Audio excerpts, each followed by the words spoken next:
आपको नेचर की लीगेंड और वेवलेंथ के ऑर्डर के बेस पे प्रेडिक्ट करना है। तो let's see some of the question, specially I just want कि आज अगर कोई कलर वाले क्वेश्चन होंगे तो हमें थोड़ा आइडिया हो जाएगा इसमें से। Let us take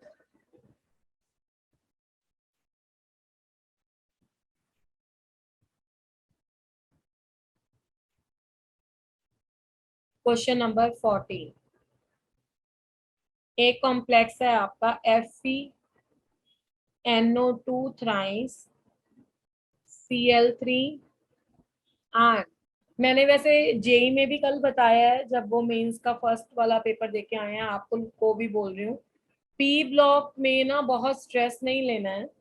P block में से जो चीजें आपको मतलब फॉर द श्योर पढ़नी है, जो आप ऑक्सो एसिड्स देखते हो फॉस्फोरस के, जो आप ऑक्सो एसिड्स देखते हो सल्फर के, तो सल्फर के ऑक्सो एसिड्स, फॉस्फोरस के ऑक्सो एसिड्स और नाइट्रोजन के ऑक्साइड्स की स्ट्रक्चर, ठीक है, ये वाली चीजें आपको बहुत अच्छे से कर लेनी है। देखो अगर ऑक्सो एसिड्स की बात मैं करूं तो फॉस्फोरस के ऑक्सो एसिड्स के नाम, उनकी स्ट्रक्चर, उनकी बेसिसिटी क्या है, उनकी ऑक्सीडेशन स्टेट क्या है, और सिमिलरली सल्फर वाले जैसे Marshall acid, Caro's acid, oleum वगैरह वगैरह, इनके structures, name, oxidation state, this and that, everything that you have to do. Okay, तो मेरे कहने का ये मतलब है कि आपको ये मतलब पी ब्लॉक में ये काम तो करना ही करना है, ठीक है, जो इंपॉर्टेंट चीजें हैं। इसी तरीके से कुछ कुछ क्वेश्चंस हैं जो फॉर द श्योर आने ही आने हैं, ठीक है, जैसे डी एंड एफ ब्लॉक में ना बहुत बार वो ऐसा पूछ रहा है कि जैसे एफ ब्लॉक की सीरीज है या डी के जो पी वाले में जाते हैं आगे एलिमेंट्स, ठीक है, मतलब 4 transition series toward the last 6 elements, उनके नेम, या एफ ब्लॉक में कोई आ गया उसका कलर स्पेक्ट्रा, उसके नेम, तो फिर बच्चे पूछते हैं कि ये भी याद करने हैं। तो उसमें स्पेशली जो कलर लेस हैं, जिसमें अनपेयर्ड इलेक्ट्रॉन है, F0, F7, F14, वो वाले करने ही करने हैं, ठीक है, ये पूछा जाता है क्वेश्चन। और एक क्वेश्चन जो काफी ट्रेंड में है, मैं देख रही हूँ कि काफी सारे क्वेश्चन, क्योंकि कितने सारे इंजीनियरिंग एग्जाम्स हो रहे हैं, तो जब मैं पेपर देखती हूँ तो मुझे आइडिया लग रहा है कि कैसे एग्जामिनर सेट कर रहा है। एक क्वेश्चन है जो एम्पिरिकल फॉर्मूला वाला, जिसमें आपका टेबल बनाने वाला क्वेश्चन आता है। आप मेरी बात सुन रहे हो कि नहीं सुन रहे हो? यस। जो टेबल बनाने वाला क्वेश्चन नहीं आता कि एलिमेंट का नाम लिखो, फिर परसेंटेज लिखो, फिर उसके मोल्स निकालते हैं, जैसे गिवन मास दिया होता है मोलर मास से डिवाइड करके, फिर उसको जो सिंपल वाले सबसे छोटे वाले मोल्स हैं उससे डिवाइड करके उसकी होल नंबर रेशियो निकालते हैं, फिर एम्पिरिकल फॉर्मूला बनाते हैं।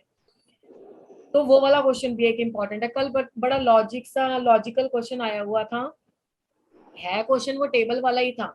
उसने ना मॉलिक्यूलर फार्मूला मास दे दिया और पूछ लिया कि फार्मूला बताओ, तो बच्चों ने बहुत बड़ा टेबल बनाया, फिर एम्पिरिकल फार्मूला निकाला, फिर फार्मूला लगाया, molecular formula is equal to n into empirical formula, उसमें से n निकाला, n से एम्पिरिकल फार्मूला को मल्टीप्लाई किया। और जबकि वो मेंस के पेपर में इतना लॉजिकल क्वेश्चन था कि जो आपका मॉलिक्यूलर मास क्वेश्चन में गिवन था ना, वो चारों में से किसी एक ऑप्शन का ही आ रहा था। तो सोचो जिसने इतनी मेहनत करी होगी, ठीक है, उसने कितना टाइम लगाया होगा। और जहां तक मेरी एस्टिमेशन है, जैसी उस क्वेश्चन में डिविजन्स थी, तो 3 से 4 मिनट वो क्वेश्चन ले गया होगा। मतलब ऐसी डिवीजन नहीं थी कि कट फिट जा रहा है, ठीक है। तो उसमें उस बच्चे ने सारा कुछ कैलकुलेट करके किया, और may be there may be the chances कि एन गलत निकाल लिया और मॉलिक्यूलर फार्मूला गलत हो गया। तो जिस बच्चे ने सिर्फ स्मार्टली प्ले किया कि मॉलिक्यूलर फार्मूला पूछा है ना, इंपेरिकल तो पूछा नहीं है, तो मॉलिक्यूलर फार्मूला का मास दिया हुआ है, एक ही मॉलिक्यूल है जिसका फार्मूला इससे एग्री करता है, तो वो देखो उसने कितने देर में किया होगा। उसने मेरे ख्याल से 30 से 40 सेकंड में कर दिया होगा। तो थोड़ा सा ना स्मार्टली प्ले करना है पेपर में जाके। एक क्वेश्चन आया था, ये जो मैं बोल रही हूँ सब रिकॉर्डिंग में है, तो सुन लेना एक बार। जैसे ग्लूकोज एंड गैलेक्टोज कौन से एपीमर्स हैं? C4 एपीमर होते हैं, ठीक है। Alpha D glucose, beta D glucose क्या है? वो एनोमर्स होते हैं। फोटोकेमिकल स्मोक में कौन नहीं होता? नाइट्रोजन नहीं होता। तो मतलब ये कुछ कुछ ऐसे क्वेश्चंस हैं जो बड़े कॉमन से हैं, और हम कई बार क्या करते हैं, इन चीजों को स्किप कर जाते हैं। एक इतना आसान क्वेश्चन था, बच्चे गलत करके आए। उसने पूछा था डायऑन बताओ, कॉन्जुगेटेड डायऑन, कॉन्जुगेटेड डायऑन। इतनी सारी दुनिया वहां पे ना कीटो इनॉल टॉटोमेरिज्म करने लग गई। अब इसमें किसी ने पूछा है तुम्हें कि कीटो इनॉल टॉटोमेरिज्म करो? सबसे पहले तो तुम देखो ना कि क्वेश्चन का एग्जामिनर पूछ क्या रहा है भाई, उसके बेस पे आप आंसर दोगे। अब डायऑन में ये स्ट्रक्चर एक दी हुई थी, ठीक है, बाकियों में भी डायऑन दिया हुआ था, कंजुगेटेड में ये था double single double single double single, that's it. अब बाकी कितनी सारी स्ट्रक्चर्स थी उसमें कंजुगेशन किसी में नहीं था, तो कंजुगेटेड डायऑन हो गया। उसने आपसे ये थोड़ा पूछा कि इनॉल बनाओ और बताओ कौन सा स्टेबल है या नहीं। तो बहुत प्रेजेंस ऑफ माइंड रखना है, कई बार क्वेश्चन में कुछ भी नहीं होता और हम उसको पता नहीं कैसे कैसे लेने लग जाते हैं। ठीक है, मेरी बात सुन रहे हो ध्यान से? Yes, ma'am. बहुत सारे ऐसे क्वेश्चंस हैं जो मतलब पता होता है कि इस तरीके से आने हैं। अब पी ब्लॉक में अब जीनोन के कंपाउंड के रिएक्शन है पी ब्लॉक में लास्ट में, ठीक है, वो तुम पढ़ सकते हो। फालतू के बहुत ज्यादा रिएक्शंस करने की जरूरत नहीं है, हर चीज की प्रिपरेशन करने की जरूरत नहीं है। ऑक्सो एसिड्स बहुत अच्छे से पढ़ सकते हो, रीजनिंग क्वेश्चन कर सकते हो। एक क्वेश्चन आया था हैलाइड्स कौन सा स्टेबल है, तो नाइट्रोजन का स्टेबल हैलाइड सबसे ज्यादा NF3 है, फिर Cl3 Br3 F3 थे। मतलब बेसिकली ट्रेंड वाले क्वेश्चन, जो मतलब ऐसा भी नहीं है कि बहुत छुपा के लिखे हुए हैं, बहुत यू कैन से क्लास में भी हैं, नोट्स में भी हैं, हर बुक में भी हैं, पेपर में भी आए हैं, वैसे क्वेश्चन थे। तो इसलिए आई रिक्वेस्ट यू ऑल कि अब इतना टाइम नहीं है कि आपको बड़े बड़े लंबे लंबे चैप्टर्स पढ़ने हैं या आपको उनका कुछ लिखना है, ये वो। अभी तो शॉर्ट नोट्स पे ध्यान दो, ट्रिक्स पे ध्यान दो, ठीक है। तो जब भी पेपर आना है with full presence of mind, कई बार कैलकुलेशन, अब जैसे मैं काइनेटिक्स का क्वेश्चन डाल दूं, मैं काइनेटिक्स के क्वेश्चन में पूछ लूं कि भाई ये ज्ञान है, अब इसमें ना तुम ऑर्डर ऑफ रिएक्शन निकाल लो, इसकी के की वैल्यू जो है इतने पर सेकंड दी हुई है, तो करोगे थोड़ा ना तुम, तुम्हें पता ही है ना कि के की वैल्यू पर सेकंड दी हुई है यूनिट्स में, तो इसका मतलब है कि ये फर्स्ट ऑर्डर रिएक्शन होगा। मोल पर लीटर पर सेकंड दिया तो ये जीरो ऑर्डर रिएक्शन होगा। आर्हेनियस इक्वेशन का क्वेश्चन दिया है या उसने कुछ ऐसा पूछ लिया तो वो तो चलो कैलकुलेशन बनता है उसमें, ठीक है। तो चीजें वही आ रही हैं। एक क्वेश्चन वो भी बहुत फेमस है और वो बहुत पेपर्स में मैंने देखा है, बिट सेट भी हुआ है तो उसमें भी मैंने देखा है, और वेलोर वाला भी हुआ है, तो काफी सारी क्वेश्चंस आई हैव सीन की ट्रेंड में चल रहे हैं। जैसे एक क्वेश्चन उसमें है ना आपका, बात करते करते क्वेश्चन की स्टेटमेंट स्किप हो गई है, दैट वाज जस्ट लाइक, हाँ, जिसमें सॉलिड स्टेट का एक क्वेश्चन है ना कि लेटिस पे जितने होते हैं, that means tetrahedral void is equal to twice of octahedral void is twice of lattice points, ऐसे वाले क्वेश्चंस बहुत पेपर्स में मैंने देखे। एक DRA वाले रिलेशनशिप वाले कि ये FCC है तो इसमें A इतना है, R निकाल दो। तो कहने का मेरा मतलब है कि ये बहुत आसान वाली चीजें हैं, और ये क्वेश्चन तो जो बच्चे मेरी क्लास अभी कर रहे हैं, देखो कितने बच्चे कर रहे हैं, 15 स्टूडेंट मेरी क्लास कर रहे हैं। ये जो 15 स्टूडेंट क्लास कर रहे हैं सुन लो, valence shell electron pair repulsion theory का 4 नंबर का क्वेश्चन आना ही आना है, और valence shell electron pair repulsion theory की सारी एग्जांपल्स वही आनी है जो मैंने क्लास में कराई है। SF4 आ जाएगा, ClF3 आ जाएगा, BrF3 आ जाएगा, PF6 आ जाएगा, कुछ ऐसे ऐसे चीजें आ जाएंगी, ठीक है। PF6 होगा तो फिर चार्ज होगा ना उसमें, फॉस्फोरस में उसे चार्ज देना चाहिए थे नेगेटिव। अच्छा, उसके बाद एक क्वेश्चन कोऑर्डिनेशन कंपाउंड का VBT से आना ही आना है, VBT CFT से, जिसमें डायामैग्नेटिक है, पैरामैग्नेटिक है, ये वो करना ही करना है। 8 नंबर हो गए। MOT से क्वेश्चन बहुत एक्सपेक्टेड होता है कि बॉन्ड ऑर्डर कैसा है कैसा नहीं है, किन दो के बॉन्ड ऑर्डर सेम है किन के नहीं है, ये हर बार क्वेश्चन आ जाता है। और एक क्वेश्चन बहुत आसान एक पेपर में पूछा हुआ था, फेराडे लॉ वाला क्वेश्चन भी, जैसे मास बाय दो चीजों के मास की रेशियो उसके इक्विवेलेंट वेट के बराबर होती है, उसकी रेशियो के बराबर। तो मेरे कहने का मतलब है कि these are the some easy go things जो आप सोच सकते हो। आता है बोहर्स के मॉडल में से मैक्सिमम रीजनिंग एजर्शन आ जाता है, या आपको तो रेडियस वाले फॉर्मूले या ये वाले फॉर्मूले में से भी क्वेश्चन आ सकता है।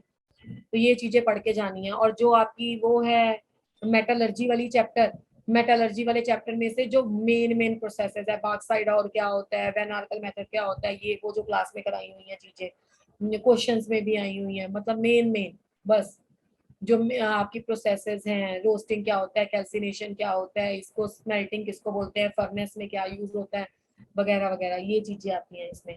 प्रोटीन वाले में से स्ट्रक्चर्स आती हैं, ठीक है। प्रोटीन की कार्बोहाइड्रेट्स वाले बायोमोलिक्यूल चैप्टर में से तो 90% वो कार्बोहाइड्रेट ही डाल देता, आगे जाता ही नहीं, जाएगा तो प्रोटीन डालेगा बस, ठीक है। या वो DNA RNA में से कौन सा बेस होता है, किसमें कौन सा नहीं होता, स्ट्रक्चर के बेस पे, तो ये चीजें आ जाती हैं। तो मतलब एक बड़ा शॉर्ट सा लास्ट वाले डे में मैं आपको एक ये भी बताऊंगी कि ये चैप्टर है, इसमें से ये वाले टॉपिक इंपॉर्टेंट है। ठीक है, इलेक्ट्रोकेमिस्ट्री का क्वेश्चन आना ही आना है, जैसे जो क्लास में कराया हुआ है बस उतना उस हिसाब से आपसे ही पढ़ लो। तो थोड़ा सा पेपर में प्रेजेंस ऑफ माइंड रख के चलेंगे, एक्टिवली पार्टिसिपेट करेंगे तो कोई टेंशन नहीं होती। और मैंने शायद ये क्लास में बहुत बार रिपीट किया, आज फिर कर देती हूँ कि जब भी आपको पेपर देने जाना होता है ना, चाहे आप नीट का पेपर लिख रहे हो, I can understand, but check your knowledge by seeing the papers, those papers which are just like mains हो गया या जेई के जितने एग्जाम हुए हैं उससे। अब आप देखो ना, जेई का जब पेपर हुआ तो कितने पेपर हो जाएंगे तुम्हारे पास, है ना, मॉर्निंग इवनिंग कितने शिफ्ट के पेपर थे, तो आप उनको देखते हो तो at least this is a kind of a revision. तो मैं तो ज्यादा क्वेश्चन आते हैं, उन्हें तो 30 क्वेश्चन है तो 30 क्वेश्चन एक पेपर के चेक करने हैं, दो के हो गए 60 एक दिन के पेपर के। तो इससे आपको एक आइडिया मिल जाता है कि हाँ कैसे क्वेश्चन आ रहे हैं, और अगर ऐसे आते हैं तो मैं कर पाता हूँ। ठीक है, आई कैन अंडरस्टैंड थोड़ा नीट और जेई के पेपर का पैटर्न अलग होता है, उनके पूछने की सोच अलग होती है, बट आपकी तो चेकिंग हो जाएगी ना, नॉलेज चेकिंग की कैसा आता है, केमिस्ट्री तो सेम ही है। ठीक है, तो प्लीज अभी work on the strategy, work on the tips and tricks. अब जितने देर तक तुम्हारा पेपर नहीं हो रहा है, जैसे इस वीक की जो क्लासेस हैं उसमें स्पेशली मैं आपको बताती रहूंगी कि ऐसे कर लो ऐसे करो, और जो इस वीक की लास्ट क्लास होगी उसमें इंपॉर्टेंट टॉपिक भी बता दूंगी, बट फिर भी आप लोगों को अपनी स्ट्रैटेजी प्लान करनी है पर्सनली। तुम्हारी केमिस्ट्री पर्सनली 1 to 1 कैसी है वो नहीं ना पता मुझे।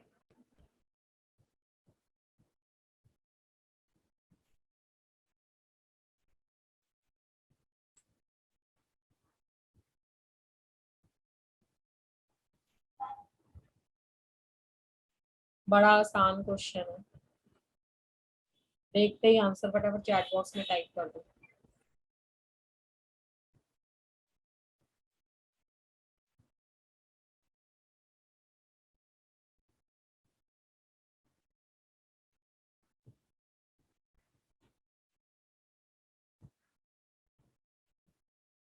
चलो फटाफट से चैट बॉक्स में आंसर आ जाना चाहिए, बहुत आसान क्वेश्चन है और आ जाते हैं ऐसे क्वेश्चन।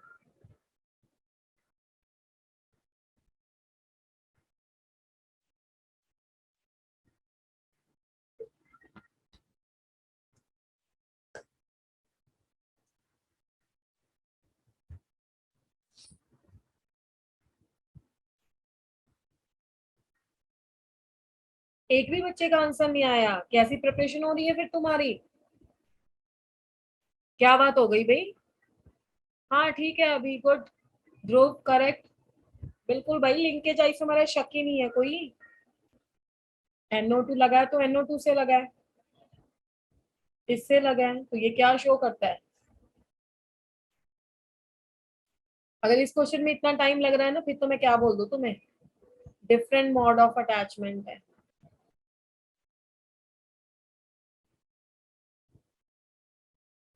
तो लिंकेज आएगा।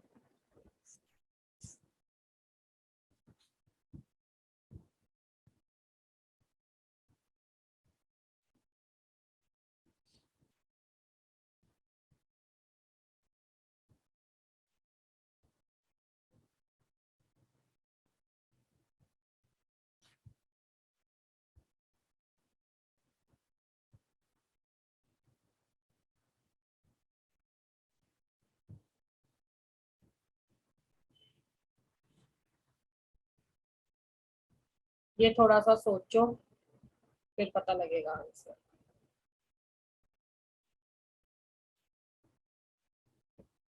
शायद ये लास्ट टाइम भी हो गया क्वेश्चन, रिपीट है।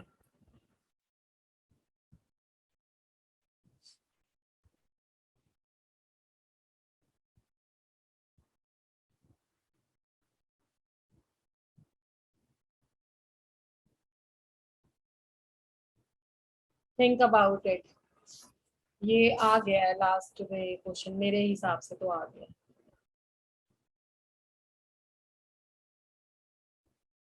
अक्षिता करेक्ट बेटा, डी है इसका आंसर, ये रिपीट क्वेश्चन है। इसमें ये आना था कि जब कॉपर 2+ की बात कर रहा है, मतलब कॉपर सल्फेट की बात कर रहा है, और इसे K4FeCN6 के साथ जब करता है तो Cu2FeCN6 बन जाता है, इस तरह का कॉम्प्लेक्स। और 2 मॉलिक्यूल्स ऑफ K2SO4 बाहर रिलीज हो जाते हैं, तो ये बन जाएंगे रेडिश ब्राउन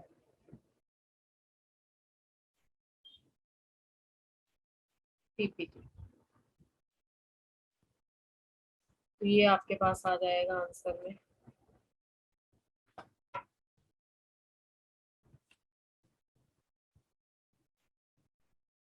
नेक्स्ट क्वेश्चन ले लेते हैं।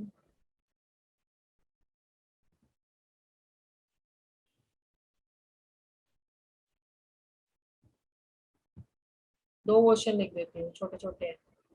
The species having tetrahedral shape is।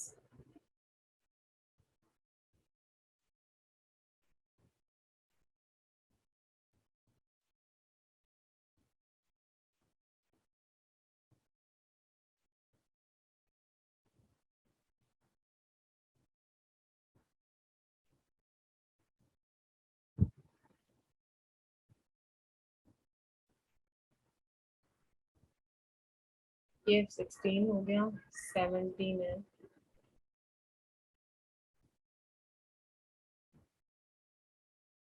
The number of possible isomers of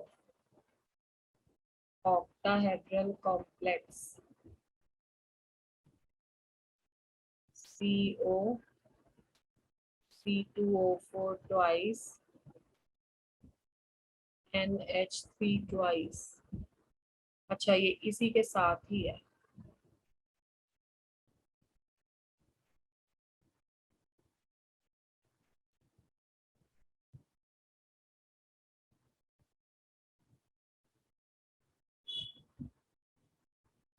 इस ऑप्शन है, दोनों का नंबर देके आंसर देना।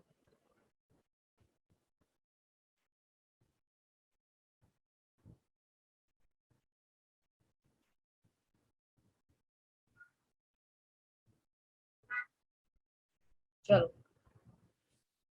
16 and 17।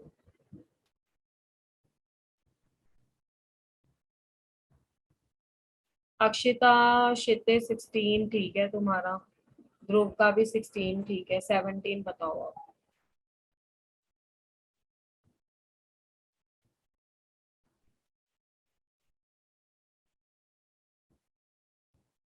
16 का डी आएगा। और मैं आपको यहाँ पे एक पॉइंट बता देती हूँ 16 के लिए। 16 के लिए पॉइंट ये है,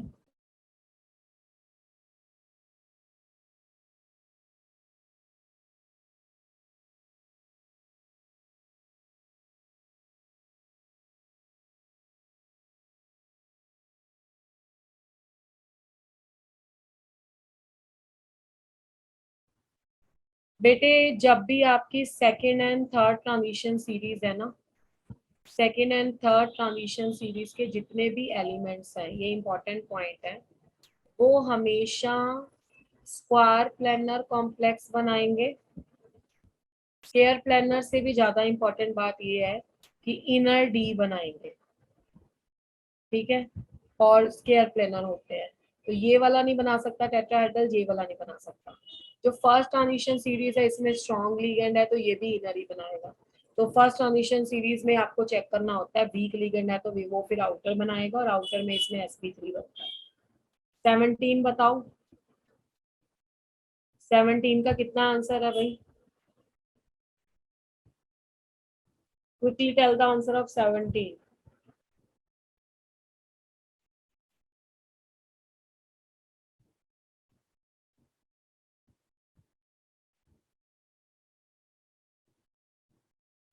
जो करेक्ट, 17 का आंसर सी है, क्योंकि इसका एक तो आइसोमर जाएगा सिस ट्रांस, और जो सिस वाला है तो एक होगा डेक्स्ट्रो, वो ऑप्टिकली एक्टिव है, और एक होगा लेवो।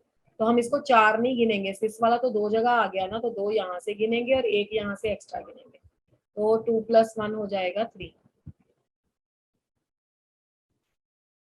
करेक्ट जिन बच्चों ने आंसर दिया। नेक्स्ट है 18, ये क्लास में भी हुआ है question. The ligands in anti cancer drug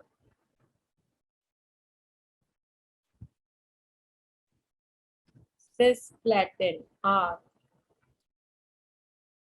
A is ammonia and Cl, B is NH3 and water, C is Cl and water, D is NO and Cl. अगला भी लिख देती हूँ 19.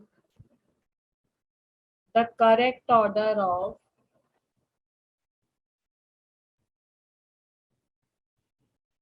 wavelength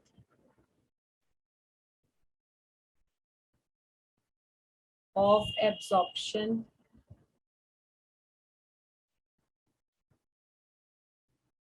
in the visible region is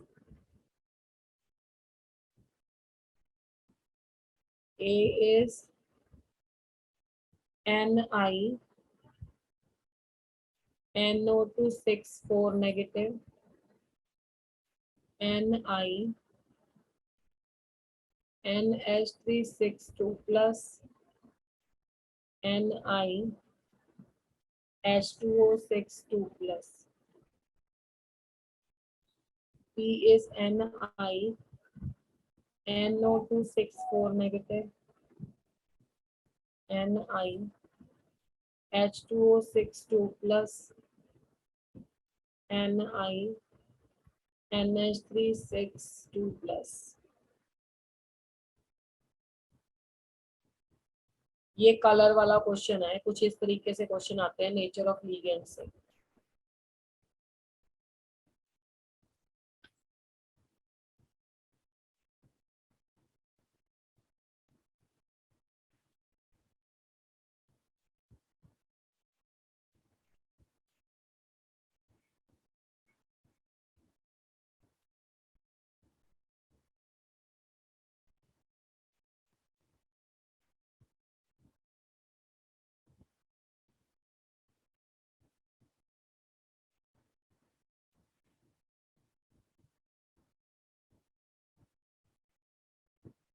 चलिए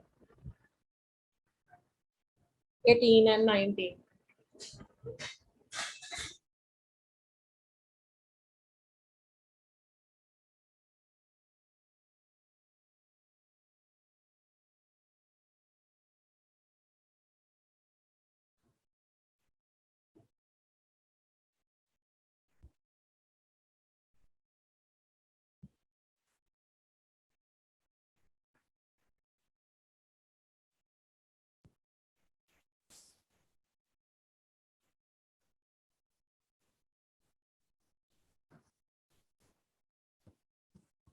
ध्रुव 18 का wrong है, क्षितिज का 18 का करेक्ट है, अभी का 18 का करेक्ट है, अक्षिता ने अगर 18 का भेजा है तो करेक्ट है, और अभी का 19 भी करेक्ट है.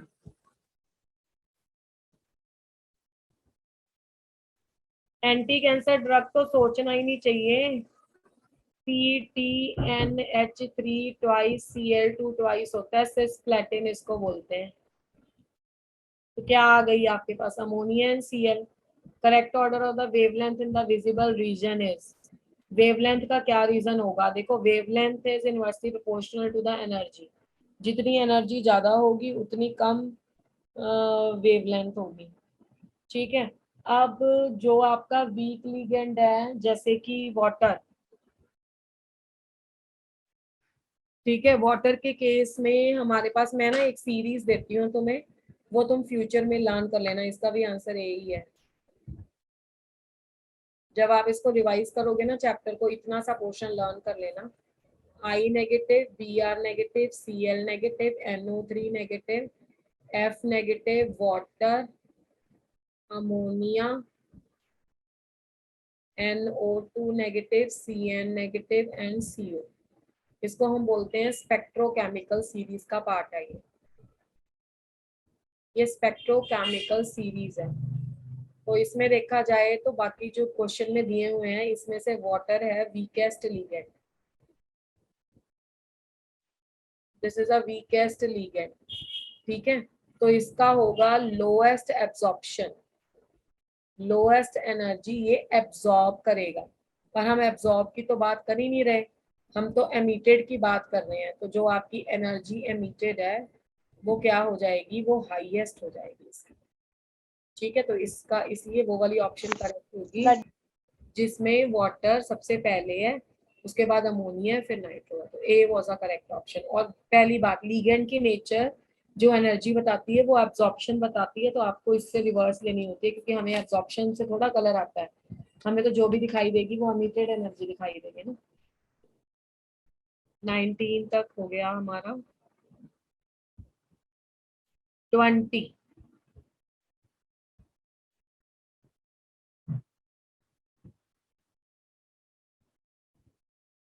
in which of the following pairs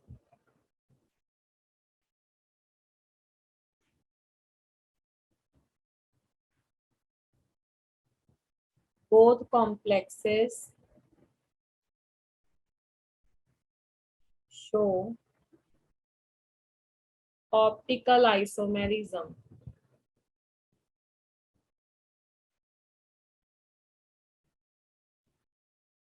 तो ए हो गया आपका सिस CrC2O4 twice Cl2 3 negative, sis CONH3 4 Cl2, B is COEN3 Cl3, cis COEN2 Cl2 Cl, COD option यहाँ पे लिख देती हूँ, PTClEn Cl और NiCl2 Br2 नेगेटिव, और डी हो जाएगा CONO3 थ्राइस NH3 थ्राइस और सिस PTEN2Cl2। चलिए go for it quickly.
Group correct, अभी करेक्ट।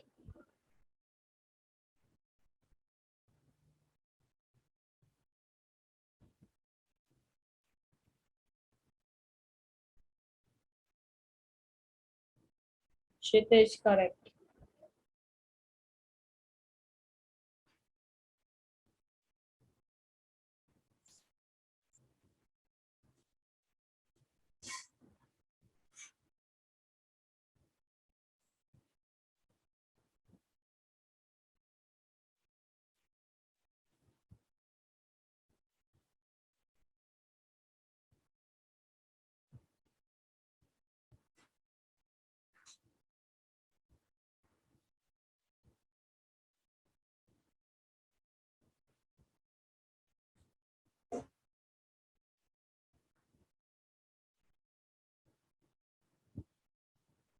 बाकियों को नहीं आता, दो ही बच्चों का आंसर आया है अभी तक।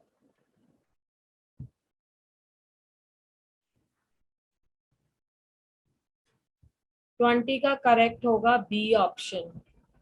कल भी आपको बताई थी ये बात कि जब आपके पास 3 रिंग बनते हैं तो वो कंपाउंड ऑप्टिकली एक्टिव होता है। तो इसमें 3 रिंग्स आर फॉर्म्ड, EN3 है, 3 रिंग्स आर फॉर्म्ड, तो ये ऑप्टिकली एक्टिव होगा। और इस वाले में ट्रांस वाला ऑप्टिकली इनएक्टिव होता है, सिस वाला इसमें भी optically active.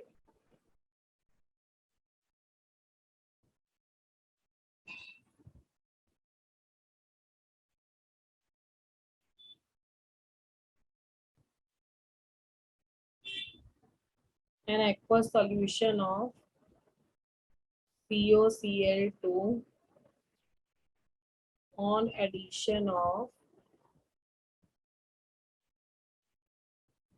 excess of concentrated HCl turns blue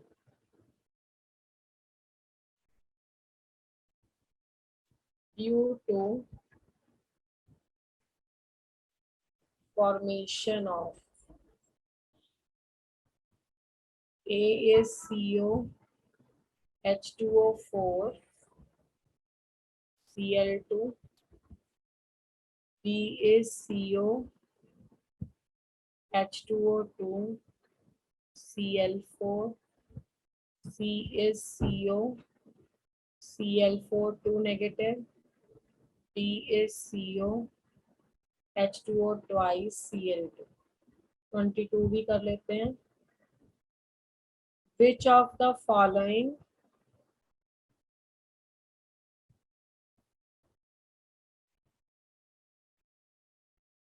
does not have optical isomers?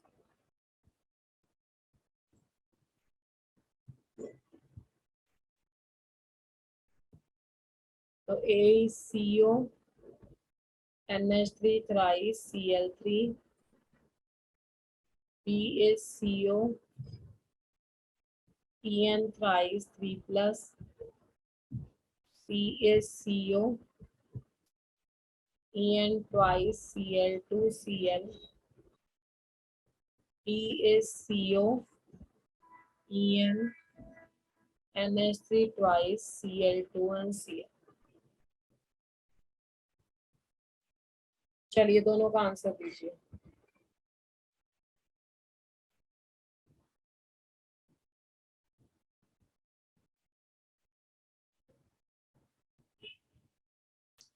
Quickly, 21 and 22.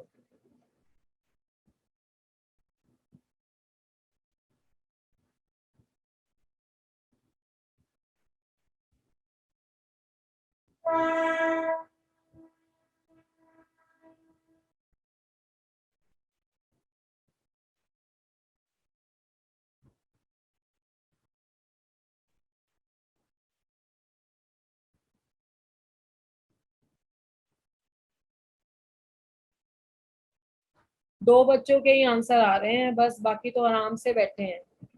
अगर आप अभी नहीं बताओगे, ना प्रॉब्लम बताते हो, ना ये बताओगे, तो कैसे चलेगा बताओ.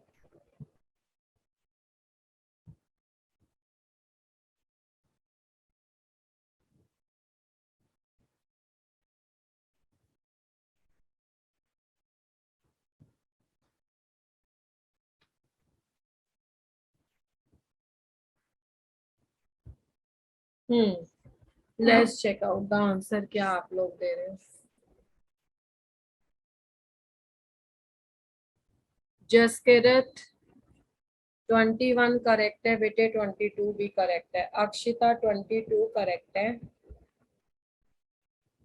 ध्रुव का कौन से का है पता नहीं, क्योंकि साथ में लिखा नहीं हुआ है.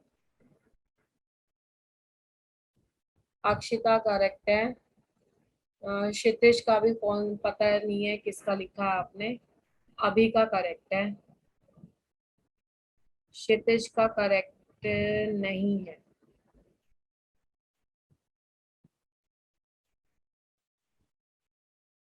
वन का जो करेक्ट है that is a C1. An aqueous solution of CoCl2 on the excess of concentrated HCl turns blue due to the formation of ये. इसकी रिएक्शन है आपके पास दिया हुआ था CoCl2. 2 मॉलिक्यूल्स ऑफ HCl लोगे तो ये बन जाएगा CoCl4 2 नेगेटिव. और साथ में 2H+, तो ये बन जाएगा। ठीक है, और ये वाली स्पीशीज जो है द ब्लू कलर जो है उसका डीली ट्रांजिशन के कारण होता है, आपको पता है। तो C option was correct for 21। और 22 के लिए does not show the optical isomerism, ये तो 3 रिंग है देगा, इसका सिस वाला देगा, इसमें भी मिलेगा, ये वाला कभी भी नहीं दे सकता, इसमें सिर्फ ज्योमेट्रिकल आइसोमेरिज्म आएंगे, ऑप्टिकल नहीं आएगा। स्टीरियो देता है बट ऑप्टिकल नहीं देता। सिस ट्रांसफॉर्म इसकी बनेगी। 23 dimethyl glioxine gives a red PPT with Ni2+, which is used for its detection.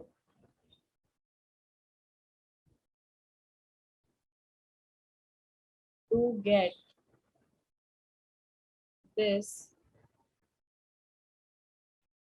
precipitate readily, the best pH range is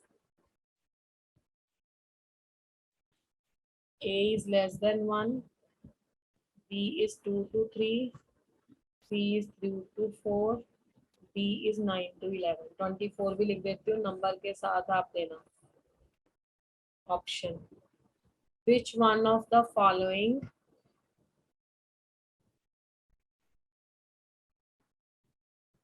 forms a complex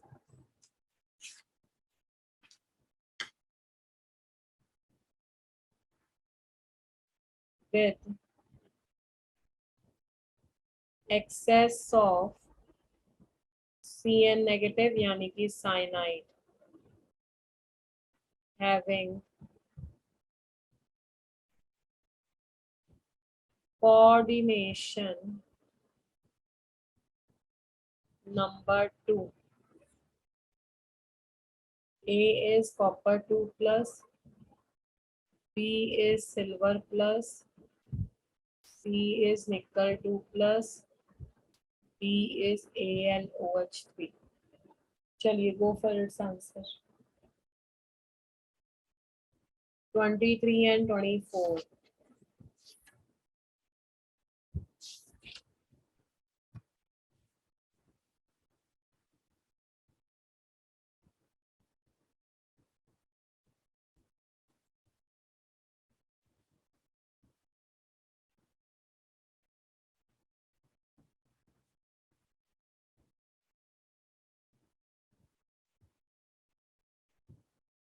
एक बच्चे का आंसर आया भाई अभी तक।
ट्वेंटी थ्री का क्या दिया है तुम लोगों ने?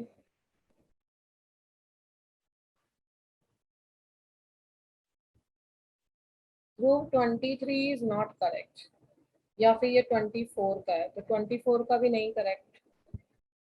जसकीरत का 24 का करेक्ट है और अभी का भी 24 का करेक्ट है। 23 का आंसर है आपके पास pH 9 to 10, यानी कि उसमें बेसिक रीजन होता है। और 24 का करेक्ट आंसर है बी, साइनाइड के साथ सिल्वर ही कॉम्प्लेक्स बनाता है, सिल्वर भी बनाता है वैसे तो। Which one of the following form of complex with excess of cyanide having the coordination number 2। बनाते तो सारे ही हैं पर कोऑर्डिनेशन नंबर 2 वाला साइनाइड बनाता है।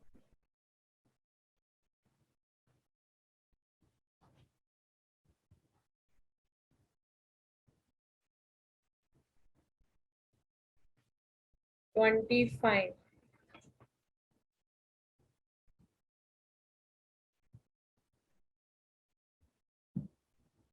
which of the following is not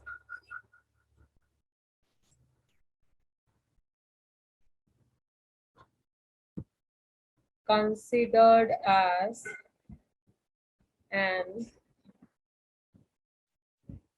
organometallic compounds? A is cisplatin, B is ferrocene, C is Z salt, D is Grignard reagent,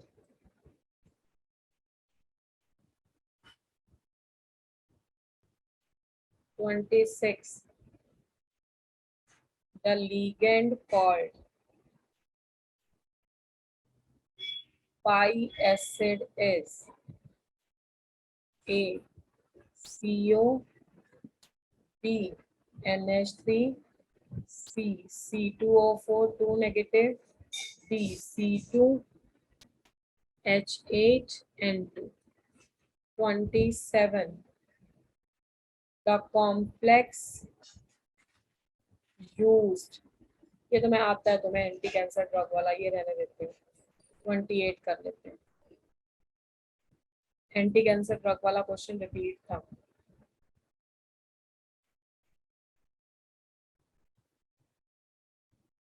The Mohr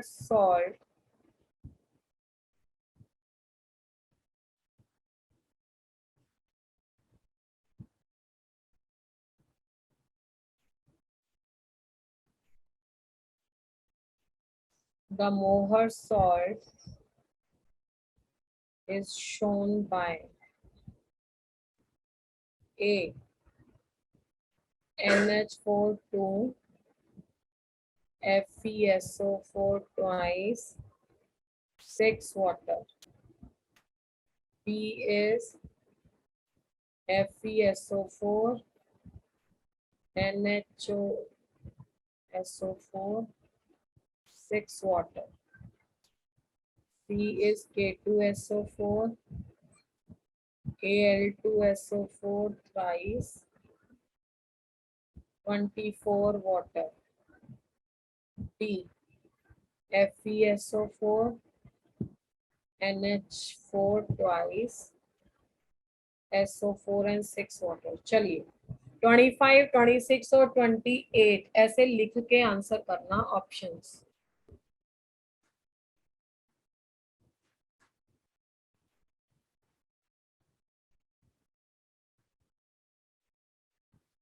twenty five correct अभी।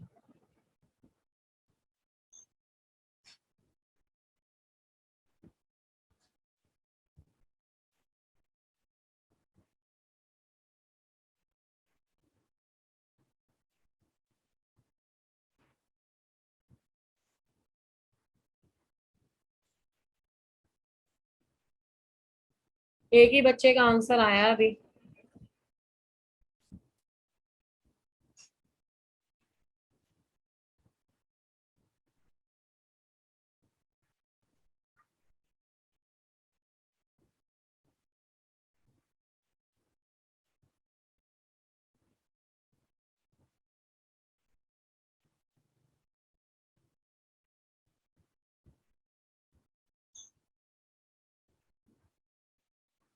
बाकी सो रहे हैं क्या? जल्दी सॉल्व करो बेटा।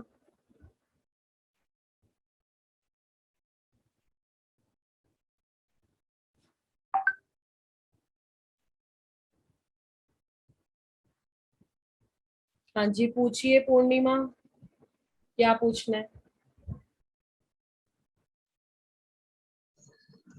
यस पूर्णिमा दिमाग से, you have raised your hand. Just consider 26 is correct. 27 is not correct. 28 है। वैसे तो 28 है पर 28 भी करेक्ट नहीं है। 25 था, which of the following is not considered as organometallic compound. Organometallic compound जिसको बोलते हैं ओएमसी, उसमें मेटल और कार्बन का बॉन्ड होता है। फेरोसिन में भी, जीज साल्ट में, ग्रिग्नार्ड रिएजेंट सब में होता है, सिस्प्लेटिन में नहीं होता। पाई एसिड लिगेंड क्या, ये तो कोई बच्चा होगा जिसको नहीं पता। ए इज आंसर, सीओ, इसलिए सिनर्जिक इफेक्ट भी शो करता है।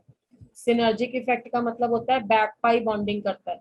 बैक पाई बॉन्डिंग का मतलब होता है कि लीगेंड मेटल को तो इलेक्ट्रॉन देता ही देता है, सिग्मा बनाता ही बनाता है, पर बैक डोनेशन भी हो जाती है pi bond. These two type of the bond strengthen each other, और इसका रीजन ये है कि इसमें एम्प्टी पाई स्टार ऑर्बिटल होता है। तो 26 का ए आएगा। 28 क्वेश्चन का मोहर सॉल्ट इज शोन बाय, मोहर सॉल्ट का सीधा फार्मूला पूछा हुआ था। तो मोहर सॉल्ट का फार्मूला होता है फेरस सल्फेट, FeSO4, ये वाला आएगा। Fe फेरस अमोनियम सल्फेट बोलते हैं इसे, तो B is the correct option.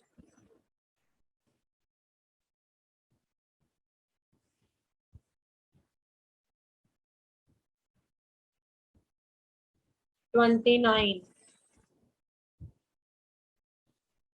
the EAN of zinc in ZnOH4 2 negative complex is A is 16, B is 26, C is 36, D is 46। 30 है copper sulphate and KCN reacts to produce A is Cu,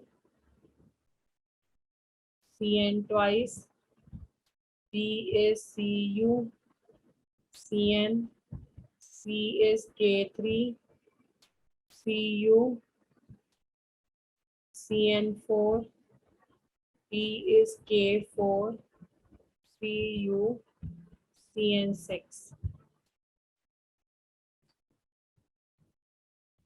31,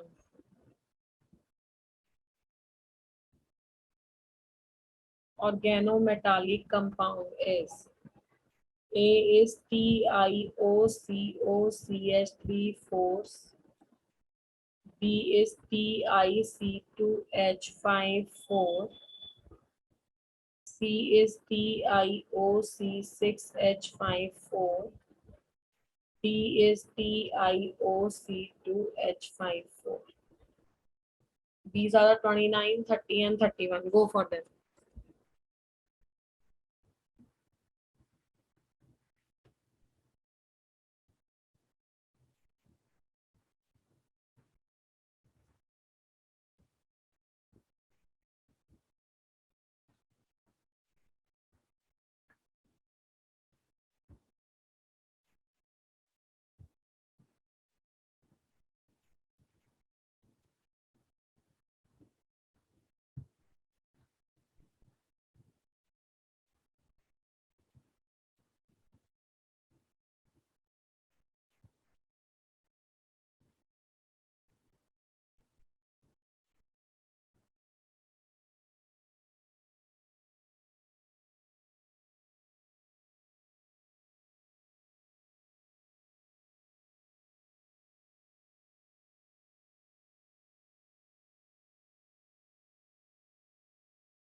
Only 3 students have given the answer, rest are not responding. आराम से बैठे हैं, वो भी सभी answer नहीं send किए इन्होंने भी। 31 का answer correct group, Jaskirat 29 correct, and 30 का किसी ने भी नहीं दिया। क्वेश्चन नंबर 29 में इफेक्टिव एटॉमिक नंबर कैलकुलेट करना है, वो कैसे करते हैं? इफेक्टिव एटॉमिक नंबर कैलकुलेट करने के लिए पहले जिंक के देख लो एटॉमिक नंबर कितना है, 30। ठीक है, अब ऑक्सीडेशन स्टेट इसकी +2 आ जाएगी, तो 2 इलेक्ट्रॉन इसमें से हटा देंगे, 28 रह जाएगा। प्लस 4 लिगेंड है, एक एक लिगेंड 2 इलेक्ट्रॉन देता है, तो 28 + 8 36, तो 36 वाज आंसर। ठीक है, copper sulphate and KCN reacts to produce. Question number 30, copper sulfate and KCN reacts to produce the numerous compound, जिसमें से एक ये है। ऑर्गेनोमेटालिक कंपाउंड इज 31 में ये है टाइटेनियम ट्राइथाइल, ये डायरेक्टली ऑक्सीजन के थ्रू लिंक्ड है, डायरेक्टली सारे मेटल्स के साथ लिंक्ड नहीं है कार्बन, तो इसलिए the correct answer is P1।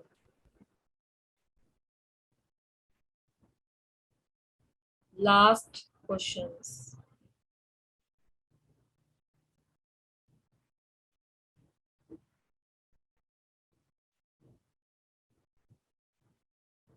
the number of unpaired electron in NiCO4 is A 0, B is 1, C is 3, D is 5. 33. Which of following molecule or ion is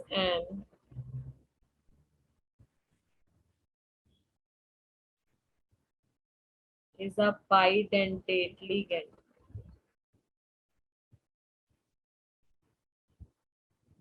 A C2O4 2 negative, B is Br2 plus, C is CH3NH2,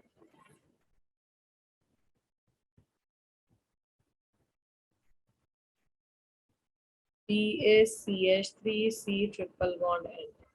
Last question is square planar structure किसकी है?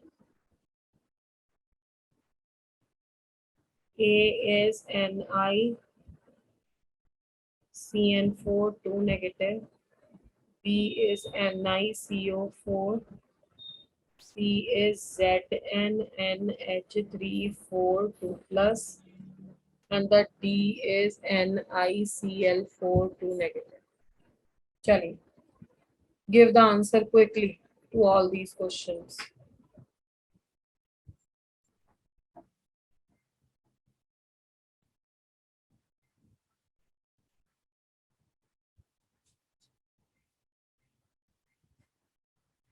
(32) का correct option A है, क्योंकि ये strong field ligand है, सारे electron pair हो जाएंगे।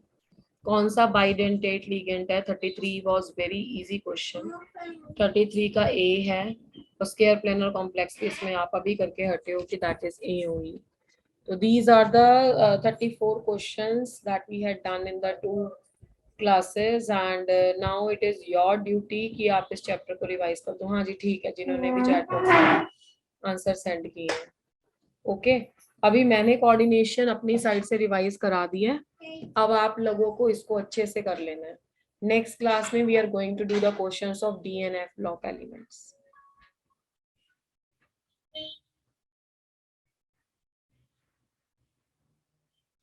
Okay, thank you.